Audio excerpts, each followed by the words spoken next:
ధ్యానం మరియు ఆధ్యాత్మిక శాస్త్రం సర్టిఫికెట్ కోర్సుకు ఆసక్తి కలిగిన అభ్యర్థులందరికీ బ్రహ్మర్షి పత్రిజీ గారిచే స్థాపించబడిన Bengaluru pyramid spiritual science academy global వారి ఆత్మీయ ఆహ్వానం 2024 ఫిబ్రవరి 23వ తేదీ నుంచి ప్రారంభం కానున్న ఈ కార్యక్రమంలో భాగంగా అనువర్తిత ధ్యానం మరియు ఆధ్యాత్మిక శాస్త్రంలో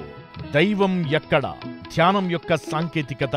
జీవన సమస్య పరిష్కారాలు, చిరునవ్వుల వెలుగు జీవితం మరియు అనేక ఆధ్యాత్మిక అంశాలపై తరగతులు ధ్యానరత్న అమృతరత్న బ్రహ్మర్షి డాక్టర్ బి శివరామప్ప వక్తగా నిర్వహించనున్న ఆయా కార్యక్రమాలు ఫిబ్రవరి 23 నుంచి రోజు విడిచి రోజు 15 రోజులు ఉదయం 6:30 నుండి 7:30 వరకు తెలుగు భాషలో ఆన్లైన్ జూమ్ విధానం ద్వారా నిర్వహించనున్న ఆయా తరగతులలో పాల్గొనదలిచిన వారు ఫిబ్రవరి 17వ తేదీ లోపల తమ పేర్లు రిజిస్టర్ చేయించుకుంటే 5,000 రూపాయలు, 20వ తేదీ దాటిన తరువాత రిజిస్టర్ చేయించుకుంటే 6,000 రూపాయలు కోర్సు రుసుము చెల్లించాల్సి ఉంటుంది. వివరాలకు 944831788890490178.